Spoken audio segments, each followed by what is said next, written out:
Qala Allah Ta'ala wa na'udzu billahi minasyaitonir rajim wa nunazzilu minal Qur'ani ma huwa shifaa'un wa rahmatun lil mu'minin. Wa qala Rasulullah sallallahu alaihi wasallam innamal a'malu binniyat wa innamal likulli imri'in ma nawa. Wa man kana hijratuhu ila Allah wa rasulih fa hijratuhu ila Allah wa rasulih.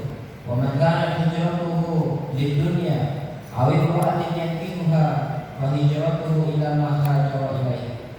Kaum muslimin, bapak-bapak, ibu-ibu, para hadirin yang dimuliakan oleh Allah Subhanahu wa taala, marilah pada kesempatan yang berbahagia ini kita panjatkan rasa syukur kita atas kehadiran Allah Subhanahu wa taala yang masih memperkenankan kepada kita nikmat-nikmatnya, terutama nikmat kesehatan, umur yang panjang, waktu yang luang, sehingga kita dapat meringankan langkah menuju tempat yang insyaallah dimuliakan oleh Allah Subhanahu wa taala.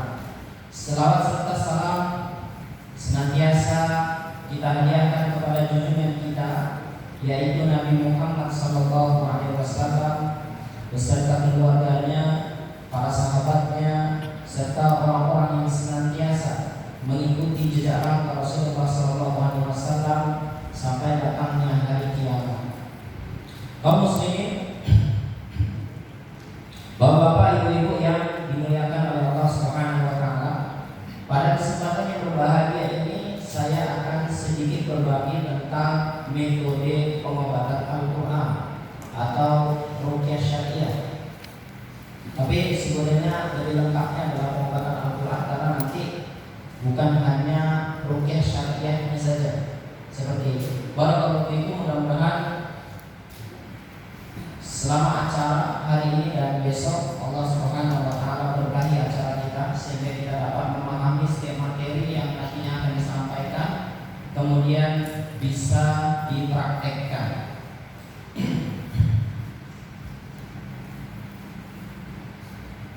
Oke, kita akan mulai dengan sebuah pertanyaan, Bapak Ibu yang dimuliakan oleh Allah. Ketika Anda ditanya apa yang biasanya Anda lakukan saat orang yang Anda cintai sakit, apa yang biasanya kita lakukan? Anak kita sakit, atau ibu kita sakit, atau istri kita sakit, siapapun mereka, biasanya kebanyakan kita apa yang biasanya kita lakukan? Bapak-bapak dulu, apa Pak biasanya yang dilakukan? Kalau istrinya sakit dikasih apa?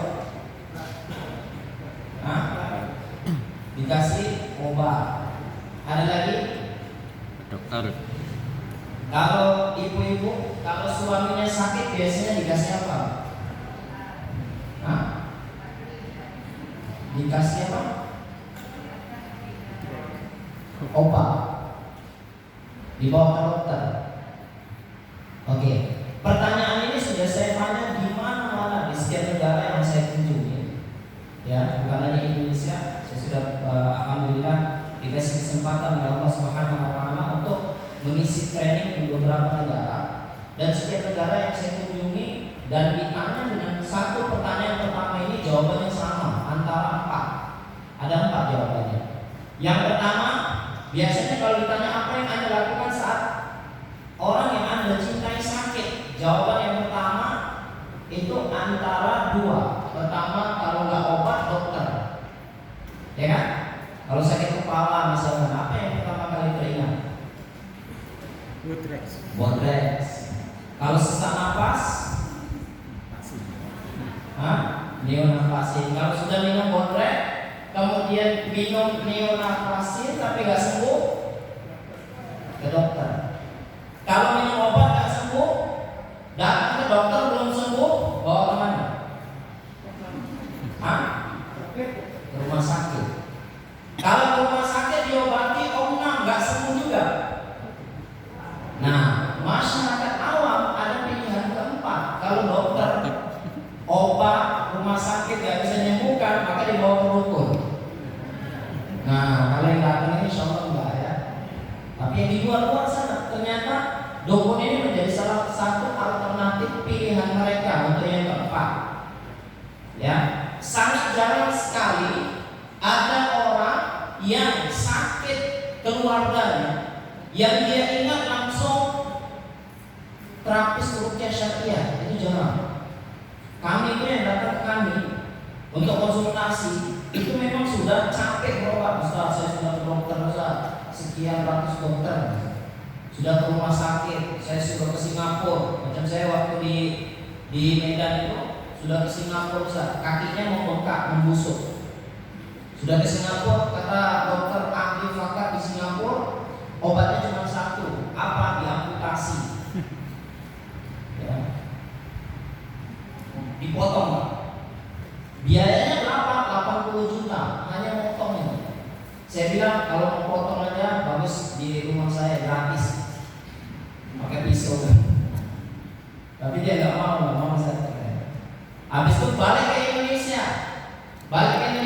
ke rumah sakit, kata dokter fakar sama, namanya ya mereka ilmunya di situ kan.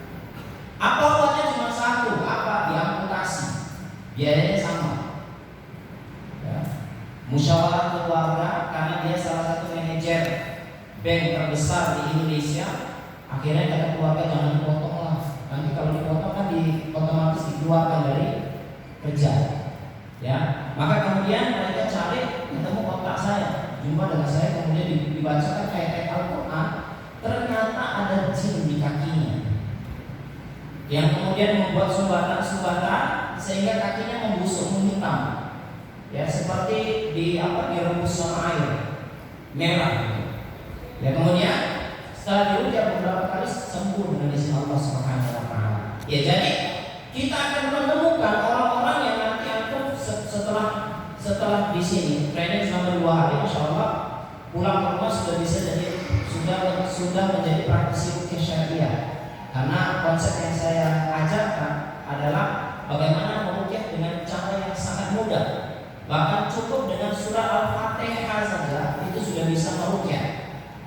Ya, nanti kita akan buktikan bagaimana hanya dengan membacakan surah Al-Fatihah saja. Kalau ada penyakit, ya, terutamanya penyakit gangguan non medis, maka mereka akan keluar ya melalui muntahan. Ya, seperti itu. Ya, dan nanti kita akan menemukan orang-orang yang datang ke kita itu memang orang-orang yang sudah capek berobat kemana-mana, seperti itu. Dan ini bukan hanya di Indonesia, tapi di berbagai yang lain. Jadi itu, Pak.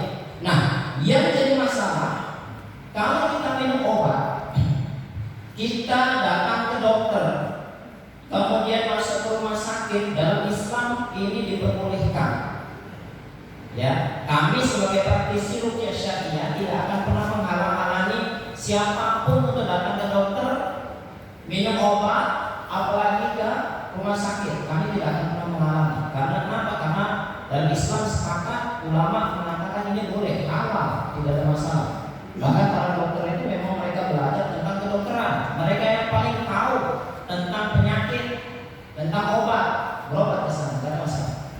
Ya, tapi yang menjadi masalah adalah ketika mereka datang ke dukun. Inilah yang kami perangi. Inilah yang menjadi tugas kami sebagai trainer ruqyah syariah untuk memahamkan umat bahwa jangan sekali-sekali ke dukun. Ya, jangan sekali-sekali ke dukun. Kenapa? Karena Rasulullah SAW mengatakan 2 saja hukuman orang ke dukun. Yang pertama, kalau dia datang ke dukun gak percaya, 40 hari ibadahnya gak diterima. Gak percaya, nanya sama dukun, Mbak dukun, saya ini kenapa? Oh, ini kena santet. Ada berapa jin dalam tubuh saya? Ada 2. Kita gak percaya karena kita yakini ada 5. Gak percaya saja 40 hari ibadah kita gak diterima sama Allah Subhanahu wa taala. Kalau percaya bagaimana? Kalau percaya, maka kata Rasulullah SAW, orang yang datang ke dukun dan percaya dengan apa yang diucapkan oleh dukun, maka dia telah keluar dari milahnya Nabi Muhammad SAW, bisa kufur tanpa sadar. Makanya ini sangat hati-hati sekali, jangan sampai kita terjebak. Tapi yang jadi masalah, Bapak Ibu yang dimuliakan Allah, saya yakin kita yang hadir di sini kalau mau datang ke dukun gak ada yang mau. Kalau disuruh ke dukun, saya yakin gak ada yang mau.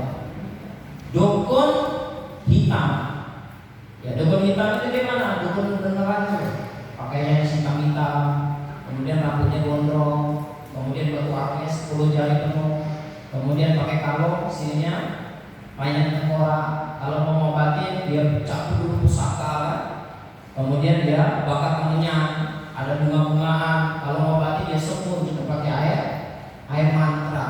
Saya yakin kita nggak ada yang mau untuk datang ke dukun jenis ini. Itu kenapa dukun hari ini merubah penampilan. Mereka juga upgrading. Bagaimana menjadi dukun yang profesional di era 2020, kan gitu. Akhirnya apa? Mereka merubah penampilan. Mereka pakai jubah, mereka pakai sorban, kemana-mana bawa tasbih. Kalau mau mengobati baca bismillah dulu, ya. Tapi amalan yang mereka lakukan adalah amalan perdukunan. Yang ini sebetulnya mereka nggak bisa nipu. Nanti saya akan sampaikan ciri-ciri dukun itu. Sekalipun penampilannya seperti ustaz, kalau 13 ciri itu dia lakukan, maka dia dukun bukan ustaz. Saya jadi teringat pada tahun 90-an dulu sempat viral sebuah kisah. Ada seorang tokoh masyarakat ya di Indonesia, kalau kita nyebutnya kiai, dulu disebut-sebut kiai, yang ahli pengobatan Bapak Ibu. Orang ramai berobat sama dia, kalau datang sakit pulang sembuh, ya. Dan itu terkenal sekali, antri orang mau berobat. Syarat berobat sama dia hanya ada 2. Yang pertama, infak seikhlas hati, di depan rumahnya sudah disiapkan tempat infak. Yang kedua, membawa Al-Quran. Semakin bagus Al-Quran yang dibawa, maka semakin cepat proses kesembuhannya. Makanya orang datang ke sana dengan membawa Al-Quran terbaik. Ya, apa yang terjadi Bapak Ibu? Di akhir hayatnya dia berpesan sama anak-anaknya. Anaknya kebetulan pada saat itu sudah mulai paham tentang agama, sudah mulai ngaji, mulai agama. Kemudian dia pesan sama anaknya, kalau saya mati jangan ada yang masuk ke kamar saya. Akhirnya ketika dia mati, anaknya penasaran, kenapa ini bapak gak bolehkan saya masuk ke kamar? Dia masuk, ya, tidak ada yang aneh. Tapi ketika dia buka kamar mandinya, toiletnya, ternyata toiletnya itu terbuat dari kayu. Ya, ketika dibongkar kayu itu, ternyata di bawah injakan WC-nya, kayu WC-nya itu di bawahnya itu ditumpuk Al-Quran. Jadi Al-Quran yang dibawa oleh pasien dia itu digilir, sehingga ketika dia buang hajat, buang air besar, dia sambil menginjak Al-Quran. Secara penampilan dia adalah tokoh agama, bahkan imam masjid. Tapi tidak ada orang yang tahu apa yang dia buat di dalam kamarnya. Makanya nanti Bapak Ibu, dukun itu tahapannya ada tahapan juga. Sama seperti praktisi ruqyah syariah juga ada tahapannya, ada level 1, level 2, ya kan? Seperti itu juga dukun. Dukun itu ternyata ada level-levelnya juga. Kalau dukun yang masih biasa, kemudian ketika dia mengirimkan sihir, maka dia memerlukan media. Dia tulis raja, masih pakai keris. Jadi ibu-ibu kalau pernah datang ke terapi pengobatan alternatif, pulang dikasih kalung yang dia bilang ini untuk tangkal supaya gak kerasukan setan, atau dikasih azimah, atau dikasih apapun benda-benda itu, berarti itu sebetulnya dukun masih level bawah. Dukun yang profesional, dia cukup tahu nama kita dan nama ibu kita. Itu nama kita dan nama ibu kita dibintikan. Kalau sudah tahu nama kita dan nama ibu kita, maka secara otomatis tinggal dia bisik mau apa, setan itu bekerja dengan sendirinya. Dia yang kirim bubur, dia yang kirim sihirnya, itu setan semua bekerja. Ini dukun yang profesional seperti ini, secara penampilan tidak akan bisa terlihat. Nanti dia terlihat dari ciri-ciri. Ya, ciri-ciri ada 13 ciri. Ya, nanti insya Allah mudah-mudahan ada waktunya kita akan bahas. Ya, kita baca secara singkat karena mudah dipahami seperti itu. Nah, Bapak Ibu yang dimuliakan oleh Allah Subhanahu Wa Taala, dan kami menemukan orang-orang yang sembuh, yang susah sembuh adalah orang-orang yang dulunya pernah berdukun biasanya.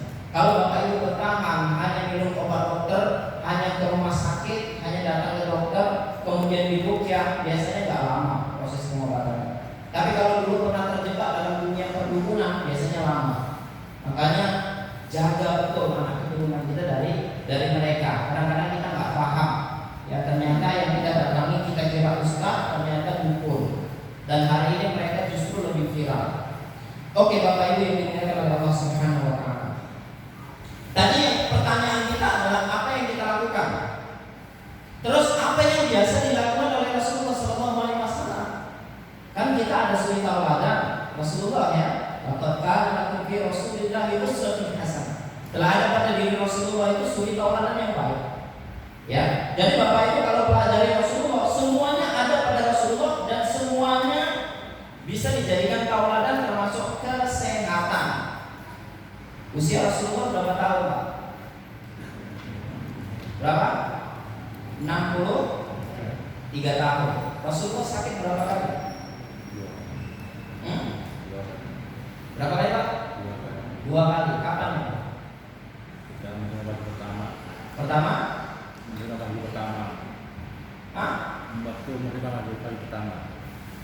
Waktu menerima wahyu pertama. Waktu menerima Wahyu pertama sakit ya? meriang. Ya itu enggak, itu cuma yang menggigil, enggak sakit. Takut. Ada yang lain? Yang dua? Meninggal hayatnya. Ya, itu demam, itu satu termasuk. Waktu kena sihir. Kena sihir, itu sakit. Habis itu ada lagi? Kena racun. Jadi Rasulullah SAW dalam riwayatnya sakit itu hanya 2 kali. Yang pertama beliau diracun. Jadi diracun dulu. Ini nanti kita ada hikmahnya. Kenapa Rasulullah diracun dulu? Diracun sama orang Yahudi, kemudian baru disihir. Akhirnya Rasulullah SAW terkena sihir. Kemudian sakit yang ketiga itu menjelang wafatnya dia demam, itu pengaruh daripada racun yang telah termakan oleh Rasulullah SAW. Itu sahabat yang menemani Rasulullah kan langsung mati saat itu juga, muntah kemudian meninggal.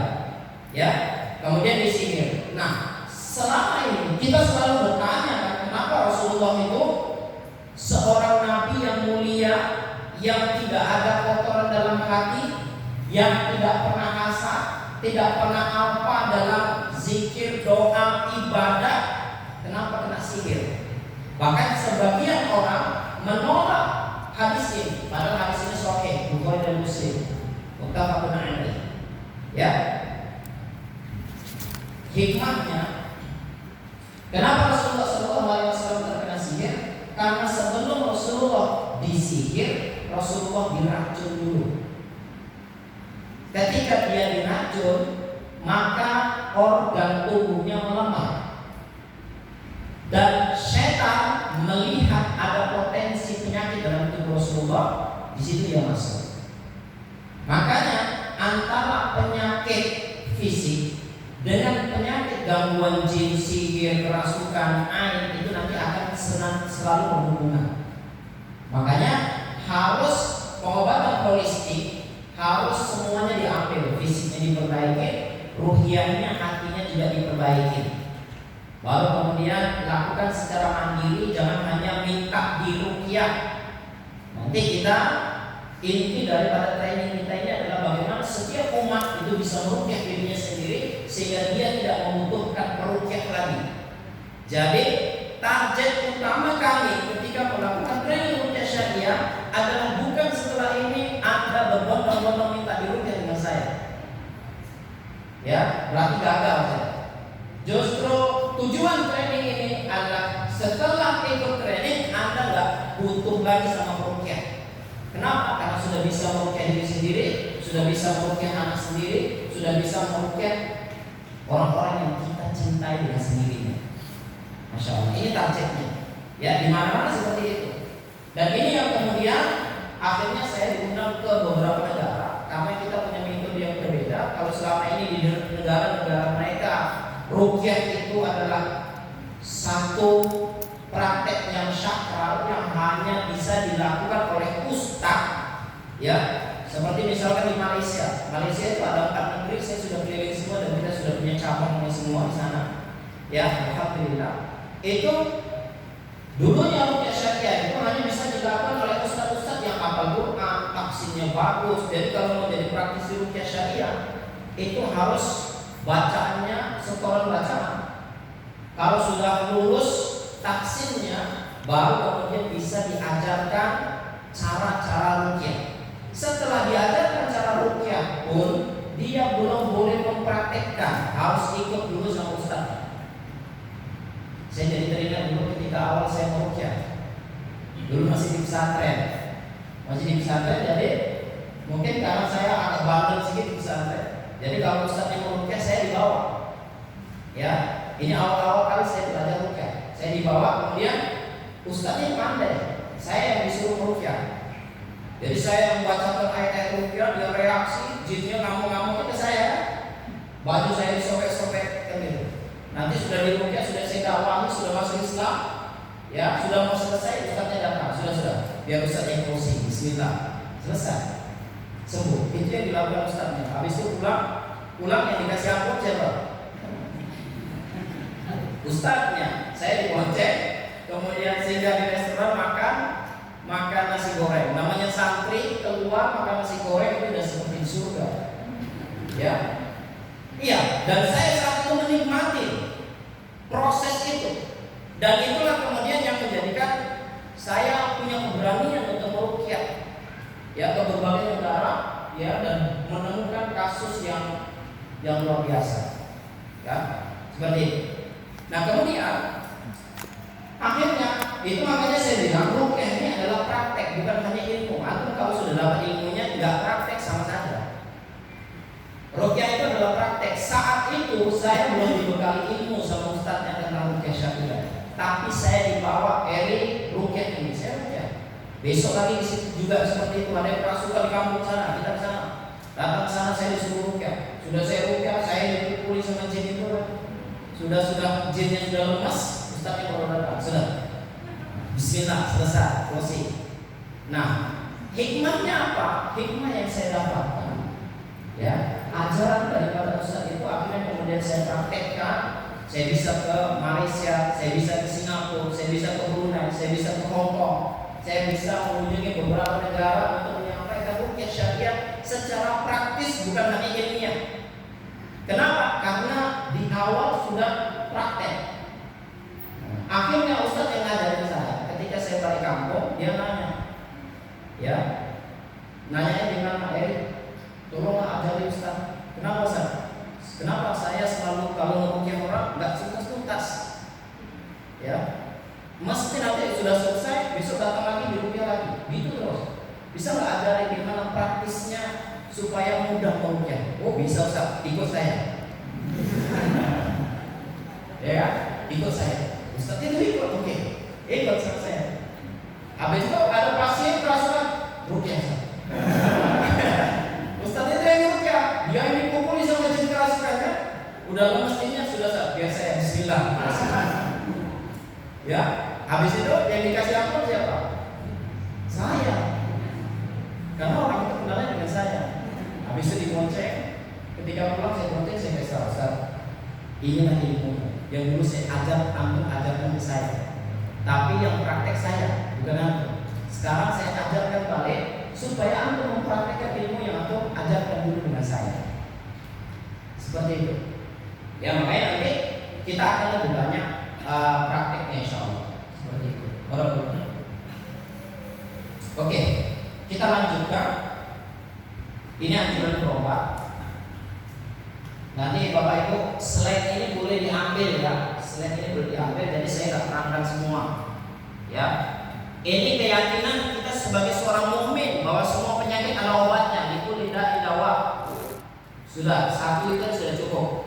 Jadi kalau ada orang mengatakan sakit ini nggak bisa disembuhkan, belum ada obatnya, itu nggak betul sama sekali. Kenapa? Karena bertolak belakang dengan hadis yang disampaikan oleh Rasulullah SAW.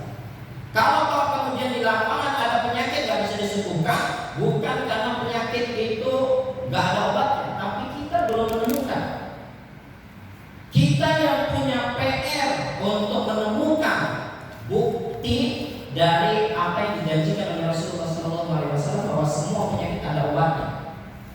Jadi kalau Anda datang ke sini meyakini bahwa gangguan jin yang selama ini Anda rasakan susah untuk disembuhkan, memang dia akan susah. Tapi kalau Anda meyakini bahwa gangguan jin yang ada pada diri saya ini insyaallah ya dengan terapi Al-Quran akan hilang, maka insyaallah akan hilang. Karena keyakinan dan syaitan itu bermain di keyakinan. Jadi gangguan jin, gangguan sihir, orang terkena penyakit ain itu obatnya mudah. Apa obatnya? Rubah mindset di kepala, maka sembuh. Gitu Pak. Nanti kita akan coba praktek ya seperti itu. Bagaimana merubah mindset yang kemudian selama ini kan kita meyakini bahwa syaitan itu besar, menakutkan, menyeramkan, membahayakan. Itu dirubah. Bagaimana agar syaitan itu adalah lemah. Inna kaida syaitani kana dha'ifa. Syaitan itu lemah. Rasulullah SAW membonceng seorang sahabat kemudian tersandung. Sahabat itu bilang, "Syaitan." Macam kita kalau jumpa hantu kan. Syaitan ketakutan. Kata Rasulullah, "Jangan kamu bilang syaitan. Kalau kamu bilang syaitan, nanti syaitan itu akan membesar sebesar rumah. Ucapkan bismillah, maka syaitan itu akan mengecil sekecil laut." Jadi ketika kita melakukan proses ruqyah syariah, kita sudah memulai dengan mengucapkan bismillah, maka keyakinan yang harus ditancapkan di dalam dada, syaitan itu sudah mengecil sekecil laut. Walaupun dia bilang saya ini syaitan yang paling kuat, kamu ini pulang ke rumah. Saya itu sering seperti itu. Ya, kita harus meyakini bahwa ketika kita mengucap bismillah maka syaitan sudah melemah. Ya, keyakinan. Nah, apa yang dilakukan oleh Nabi Muhammad SAW? Ada setidaknya 4 perkara yang saya ingin sampaikan. Yang pertama, Rasulullah SAW sebagaimana Aisyah radhiyallahu anha mengatakan, Rasulullah itu kalau jumpa ada sahabat atau siapapun yang sakit, maka Rasulullah akan sentuh dengan telapak tangannya di anggota tubuh yang sakit, kemudian membacakan doa, Allahumma adhibil ba'sa rabban nas, ishfi wa anta syafi, la shifaa illa shifauka shifaan la yughadiru saqaman. Dibaca 3 kali, maka penyakitnya akan hilang dari izin Allah Subhanahu wa taala. Jadi harusnya kalau kita sakit, kalau anak kita sakit, kalau istri kita sakit, apa yang harusnya kita lakukan? Baca doa. Kalau kita mengikuti Rasulullah SAW, bacakan doa dulu, ya kan? Baca doa dulu. Baru kemudian kalau belum sembuh minum obat. Kalau belum sembuh lagi datang ke dokter. Kalau belum sembuh lagi datang ke rumah sakit. Tapi ikhtiar yang pertama kali yang harus dilakukan sebagaimana Rasulullah adalah mendoakan. Satu ketika ada seorang sahabat mendatangi Rasulullah, diceritakan dalam sebuah riwayat. Nama sahabat ini Utsman bin Abi As. Dia mengadu kepada Rasulullah, "Ya Rasulullah, saya sudah sakit lama, sudah minum obat gak sembuh, sudah diterapi gak sembuh juga. Kasih resep dengan saya ya Rasulullah." Apa kata Rasulullah? "Satu anggota tubuhmu yang sakit, ucapkan apa yang saya ucapkan." Ya, setelah itu kemudian diucapkan Bismillah, Bismillah, Bismillah.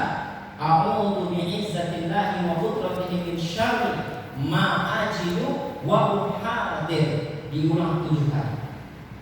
Ya, apa yang terjadi? Utsman bin Abi As mengatakan, sejak Rasulullah SAW membacakan, mengajarkan saya doa tersebut, kemudian saya praktekkan, saya nggak pernah sakit lagi seumur hidup saya. Masya Allah, luar biasanya doa. Cuma kadang-kadang kita tidak meyakini.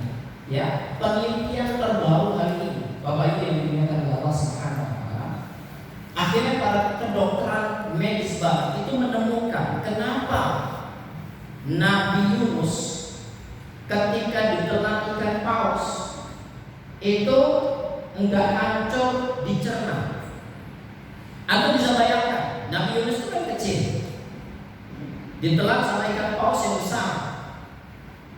Ya, harusnya pencernaan ikan paus itu akan dengan mudah sekali menggiling, menghancurkan Nabi Yunus di dalam perut ikan paus tersebut.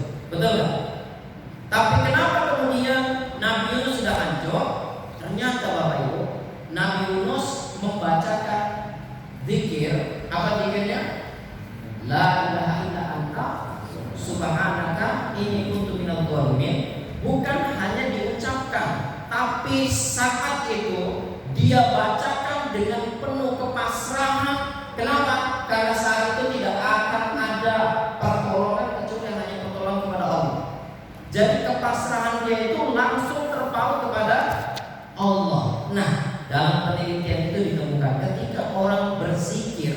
berdoa dengan penuh kepasrahan hanya kepada Allah, dalam tubuhnya ada tiga